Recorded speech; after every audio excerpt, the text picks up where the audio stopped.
Daily bread Bible facts. ఈ భూమి మీదకి దెయ్యాలు ఎలా వచ్చాయి?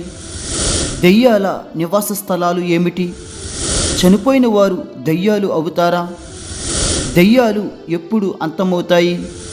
అసలు దెయ్యాలు ఎవరు, వాటి పని ఏమిటో ఈ వీడియో ద్వారా పూర్తిగా తెలుసుకుందాం.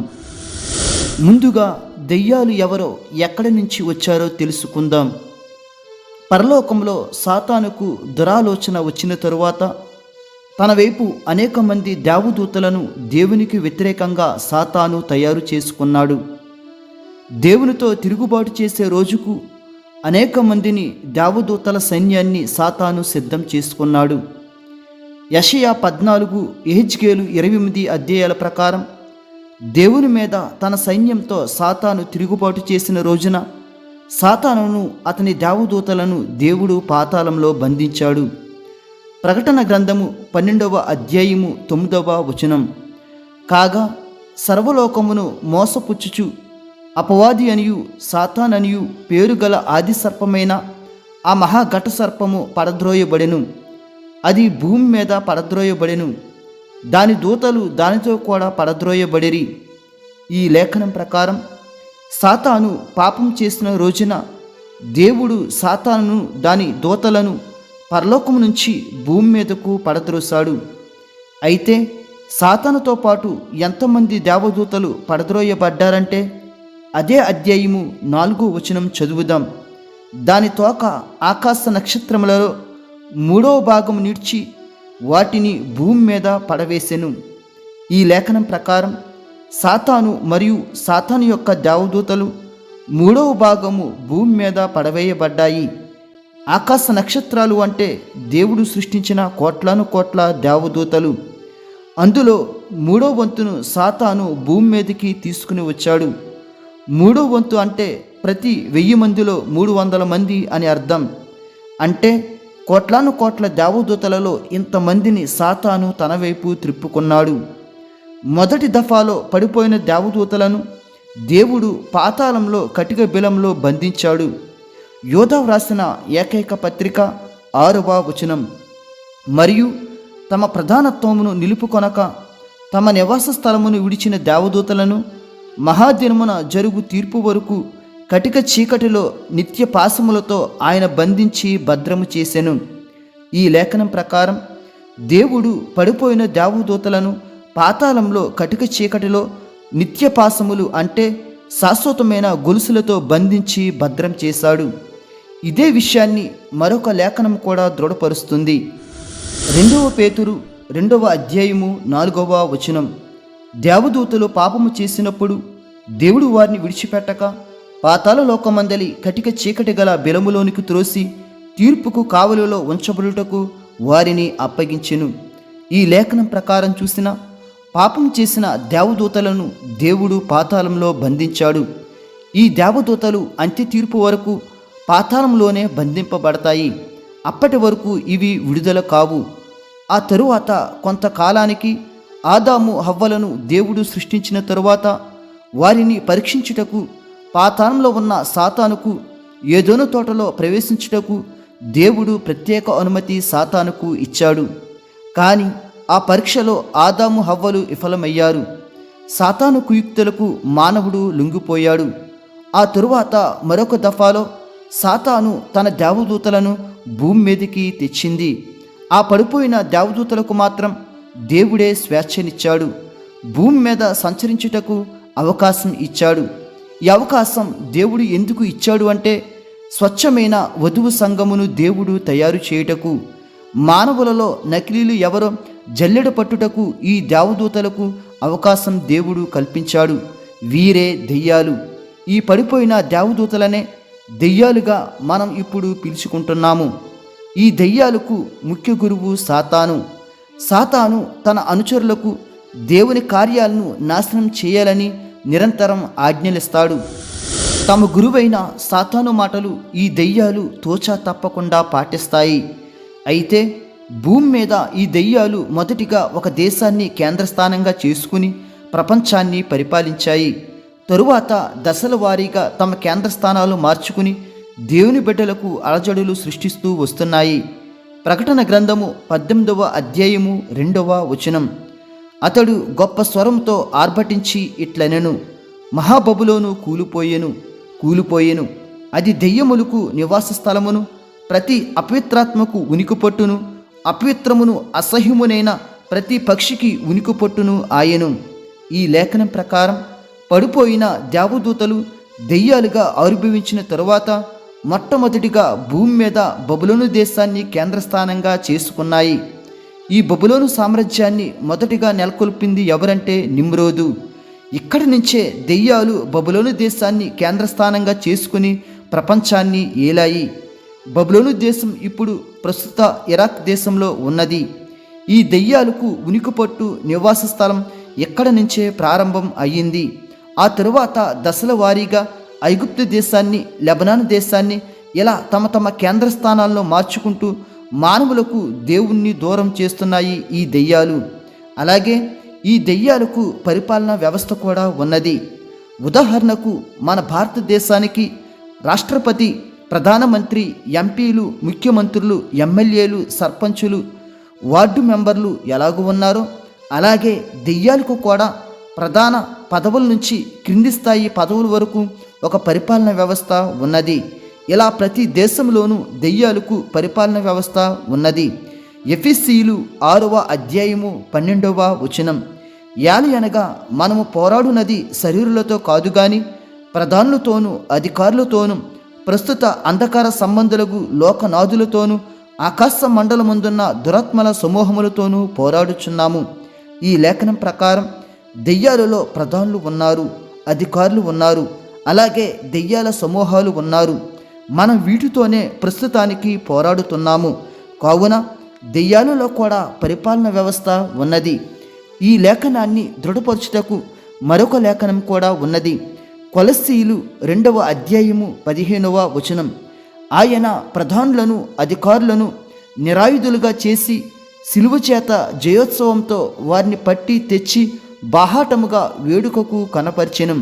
ఈ లేఖనములో యేసుక్రీస్తు గారు తన రక్తం చేత ప్రధానులను, అధికారులను నిరాయుధులుగా చేశారు. ఈ ప్రధానులు, అధికారులు ఎవరంటే సాతాను, వాడి అనుచరులు. ఎప్పుడైతే మానవుడు ఆయన సిలువ రక్తాన్ని ఆశ్రయిస్తాడో దెయ్యాలు మనలను ఏమీ చేయలేవు. ఎందుకంటే ప్రార్థన ఆయుధం ముందు దెయ్యాలను ఏ ఆయుధం లేని నిరాయుధులుగా యేసుక్రీస్తు గారు తన సిలువ చేత చేశారు. ఇప్పుడు అసలు అంశంలోనికి వెళ్ళినట్లయితే దెయ్యాలలో కూడా ప్రధానులు, అధికారులు అనే పరిపాలన వ్యవస్థ ఉందని మనకు లేఖనాలు స్పష్టం చేస్తున్నాయి. ఈ పరిపాలన వ్యవస్థ ద్వారా భూమి మీద ప్రతి మనిషి యొక్క సమాచారం దెయ్యాల దగ్గర ఉంటుంది. అలాగే ఈ భూమి మీద అన్యులు పూజించే విగ్రహాలు కూడా ఈ దెయ్యాలే. విగ్రహాలు ఒట్టివే, మాట్లాడవు, చూడవు, వినవు, మరియు వాటిలో ప్రాణం ఉండదు.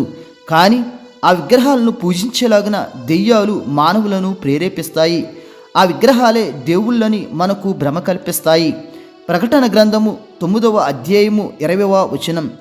ఈ దెబ్బల చేత చావకి మిగిలిన జనులు దెయ్యములను చూడను, వినను, నడవను శక్తి లేనివై బంగారు, వెండి, కొంచు, రాయి, కర్రలతో చేయబడిన తమ హస్తకృతములైన విగ్రహములను పూజింపకుండా విడిచిపెట్టినట్లు మారు మనస్సు పొందలేదు.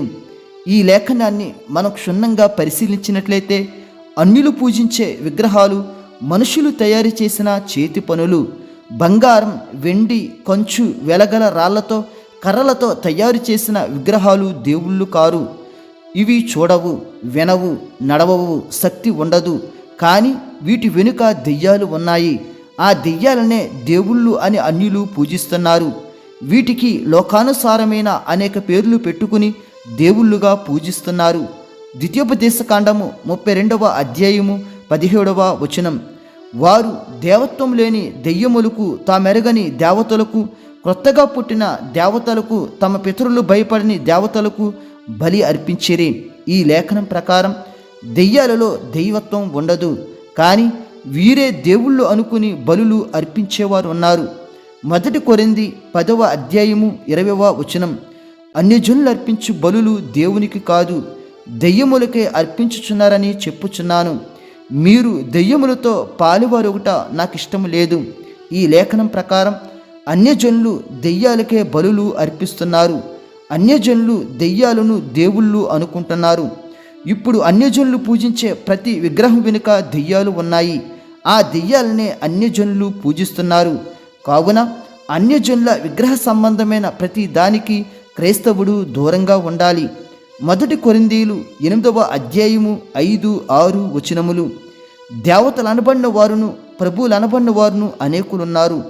ఆకాశమందేనను భూమి మీదనేనను దేవతలు అనబడినవి ఉన్నను మనకు ఒక్కడే దేవుడున్నాడు. ఈ లేఖనంలో కనిపిస్తున్న దేవతలు ప్రభువులు ఎవరంటే పడిపోయిన దేవదూతలైన దెయ్యాలు. వీరు భూమి మీద అనబడ్డారు అంతే, అంతేగాని వీరు దేవుళ్ళు కారు, దెయ్యాలు. మనకు ఒక్కడే దేవుడు, ఆయనే ఎలోహిం దేవుడు. అలాగే దెయ్యాలకు చాలా జ్ఞానం ఉంటుంది. మానవుల కంటే తెలివైన వారు, జ్ఞానవంతులు, బలవంతులు. ఎందుకంటే దెయ్యాలు గతంలో పరిశుద్ధ దేవదూతలు. ఆ జ్ఞానాన్ని ఇప్పటికీ దెయ్యాలు ఉపయోగించుకుంటున్నాయి. హెబ్రీయులు 2వ అధ్యాయము 7వ వచనం. నీవు దేవదూతల కంటే వానిని కొంచెము తక్కువ వానిగా చేసితివి. ఈ లేఖనం ప్రకారం దేవదూతల కంటే మానవుడు కొంచెం తక్కువ. కావున దేవదూతలు మనకంటే అధికమైన వారు.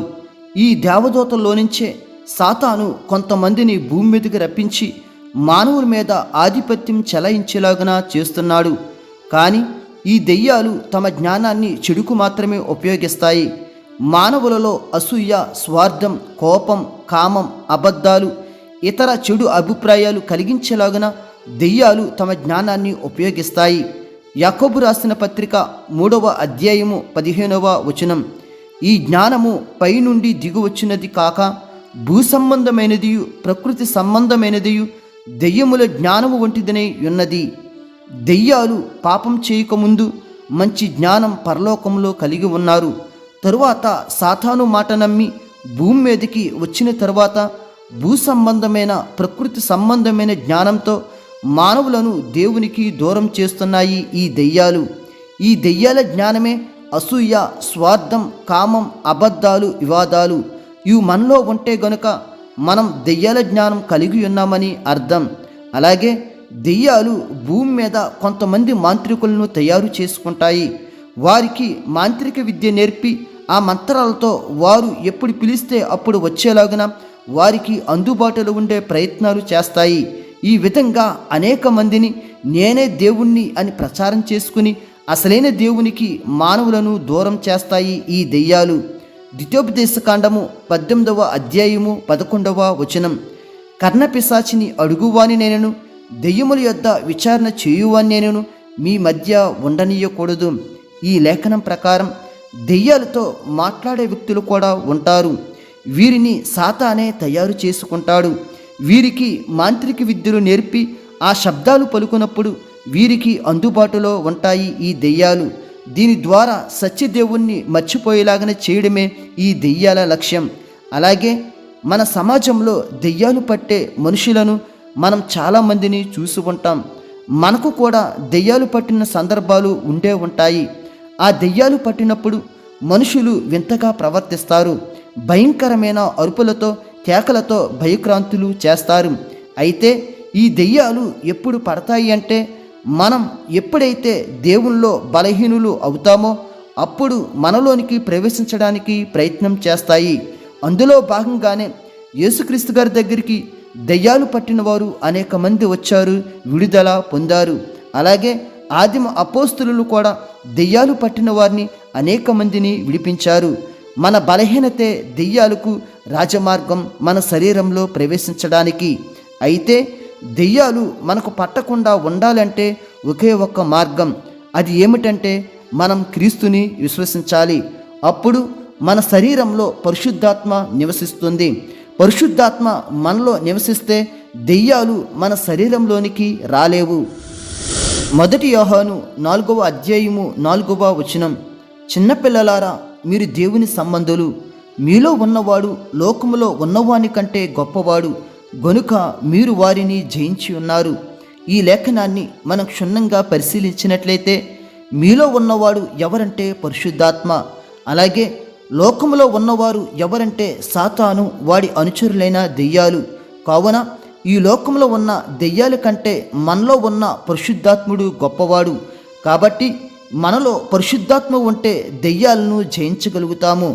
ఒకవేళ క్రీస్తుని విశ్వసించకుండా బలహీనంగా ఉంటే మాత్రం దెయ్యాలు మన శరీరంలోనికి ప్రవేశిస్తాయి.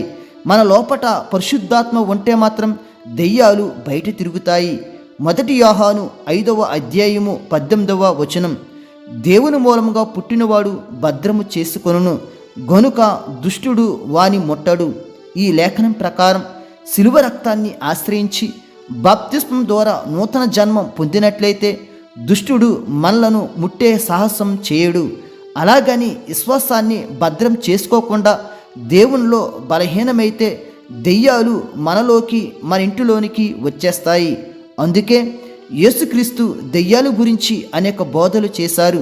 అలాగే దెయ్యాలను వెళ్ళగొట్టే అధికారం ఆయన శిష్యులకు, అపోస్తులకు, ఆయన సేవకులకు యేసుక్రీస్తు గారు ఇచ్చారు. మత్తయి సువార్త 10వ అధ్యాయము 8వ వచనం, రోగులను స్వస్థపరచుడి, చనిపోయిన వారిని లేపుడి, కుష్ఠరోగులను శుద్ధులుగా చేయుడి, దెయ్యములను వెళ్ళగొట్టుడి, ఉచితముగా పొందితిరి ఉచితముగా ఇయ్యుడి. ఈ లేఖనంలో అనేక అధికారాలతో పాటు దెయ్యాలను వెళ్ళగొట్టే అధికారం కూడా ఆయన ఏర్పరచుకున్న శిష్యులకు యేసుక్రీస్తు గారు అప్పగించారు. నిజముగా ఇప్పటికీ కూడా దెయ్యాలను వెళ్ళగొట్టే సేవకులు ఉన్నారు. కొంతమంది దెయ్యాలు లేవు, ఏమీ లేవు, ఇదంతా సేవకులు ఆడుతున్న నాటకం అని తీసి పారేస్తున్నారు. దెయ్యాలు ఉండడం నిజం, ఆ దెయ్యాలను యేసుక్రీస్తు వెళ్ళగొట్టడం నిజం, ఆ అధికారం ఆయన శిష్యులకు ఇవ్వడం నిజం. కానీ దెయ్యాలు లేవని కొంతమంది వాదించడం వితండవాదం.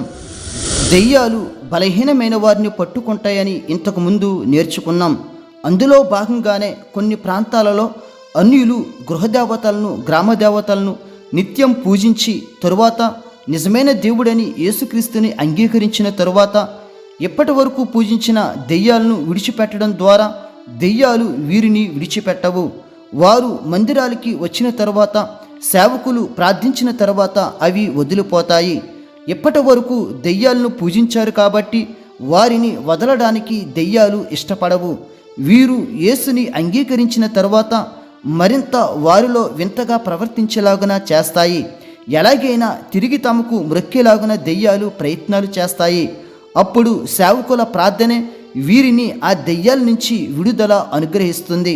అలాగని సేవకులు దీనిని వ్యాపారంగా, నాటకీయంగా చేస్తే మాత్రం దేవుడు క్షమించడు. అలాగే ఈ దెయ్యాలు ఎప్పుడు నాశనమవుతాయో ఇప్పుడు తెలుసుకుందాం. మత్తయి సువార్త 8వ అధ్యాయము 29వ వచనం, వారు ఇదిగో దేవుని కుమారుడా, నీతో మాకేమి, కాలము రాకమునిపే మమ్మును బాధించుటకు ఇక్కడికి వచ్చితేవా అని కేకలు వేసిరి. ఈ లేఖనములో యేసుక్రీస్తుతో దెయ్యాలు మాట్లాడుతున్నాయి. మాకు ఒక కాలం ఉన్నది, ఆ కాలానికి ముందే మమ్ములను బాధించడానికి వచ్చావా అని యేసుక్రీస్తును దెయ్యాలు ప్రశ్నిస్తున్నాయి. ఇంతకీ దెయ్యాలు యేసుక్రీస్తును దేవుని కుమారుడా అని సంబోధించాయి. అంటే వీరు గతంలో పాపం చేయకముందు పరలోకంలో యేసుక్రీస్తును ఆరాధించిన వారే. వీరికి యేసుక్రీస్తు భూమి మీదకి వస్తాడని ఆ రోజుల్లోనే తెలుసు. అలాగే ఈ దెయ్యాలు అంతం కావడానికి ఒక కాలం ఉన్నది. అది ఎప్పుడంటే అంత్య తీర్పు తర్వాత ఇవన్నీ నాశనం అయిపోతాయి. అప్పటి వరకు భూమి మీద తిరుగుతూనే ఉంటాయి. అందుకే పడిపోయిన దేవదూతలు ఎప్పటి వరకు ఉంటాయో ఈ లేఖనాలు స్పష్టం చేస్తున్నాయి. మహాదినమున జరుగు తీర్పు వరకు అని ఈ లేఖనాలు స్పష్టం చేస్తున్నాయి. అప్పుడు సాతానుతో పాటు దాని అనుచరులైన దెయ్యాలు అగ్నిగుండంలో పడవేయబడతాయి. అప్పటి వరకు ఈ దెయ్యాలు భూమి మీద తిరుగుతూనే ఉంటాయి. అంటే ఇవి ఎప్పుడు నాశనం అవుతాయో కూడా దెయ్యాలకు కూడా ముందుగానే తెలుసు. అలాగే చనిపోయిన వారు దెయ్యాలు అవుతారా లేదా అనేది ఇప్పుడు తెలుసుకుందాం. బైబిల్ ప్రకారమైతే చనిపోయిన వారు దెయ్యాలు అవరు. ప్రసంగి గ్రంథము 9వ అధ్యాయము 5, 6 వచనములు, బ్రతికియుండు వారు తాము చొత్తురని ఎరుగుదురు, అయితే చచ్చిన వారు ఏమియు ఎరుగరు, వారి పేరు మరువబడి ఉన్నది, వారికిక ఏ లాభమును కలుగదు, వారిక ప్రేమింపరు, పగపెట్టుకొనరు, అసూయపడరు, సూర్యుని క్రింద జరుగు వాటిలో దేని యందును వారికిక నెప్పటికిని వంతు లేదు. ఈ లేఖనం ప్రకారం చనిపోయిన వారికి ఏమీ తెలియదు, ప్రేమింపరు, పగపెట్టుకోరు, అసూయితనం ఉండదు. సూర్యుని క్రింద జరుగు వాటిలో ఇక ఏ సంబంధం లేదు. కావున చనిపోయిన వారు దెయ్యాలు అవరు. అయితే ఆ చనిపోయిన వారి సమాచారం దెయ్యాలకు తెలుసు కాబట్టి దెయ్యాలే బ్రతికి ఉన్న మనుషులతో మాట్లాడేస్తాయి. అలాగని చనిపోయిన మనుషులు మాట్లాడరు. వారికిక భూమికి సంబంధం ఉండదు. అలాగే ఈ లేఖనం ప్రకారం దెయ్యాలు ఎటువంటి స్వస్థతలు చేయలేవు, గుడ్డివారిని కుంటివారిని స్వస్థపరచలేవు. ఇది కేవలం యేసుక్రీస్తు వలనే సాధ్యం. కావున దెయ్యాల బోధలు యందు లక్ష్యముంచక నిజమైన క్రీస్తుని విశ్వసించాలి. ఈ వీడియో మీకు ఆశీర్వాదకరంగా మరియు బైబిల్ జ్ఞానం మరింత పొందే విధంగా ఉన్నట్లయితే లైక్ చేసి సబ్స్క్రైబ్ చేసుకోవడం మర్చిపోవద్దు. మరియు మీ విలువైన సలహాను కామెంట్ రూపంలో తెలియచేయగలరు. అలాగే బైబిల్లో ఏ అంశం మీదైనా వీక్షకులు వీడియో చేయమని నన్ను కోరినట్లయితే దేవుని చిత్తమైనప్పుడు నేను తప్పకుండా చేస్తాను. దేవుడు మిమ్ములను మీ కుటుంబములను దీవించునుగాక. ఆమేన్.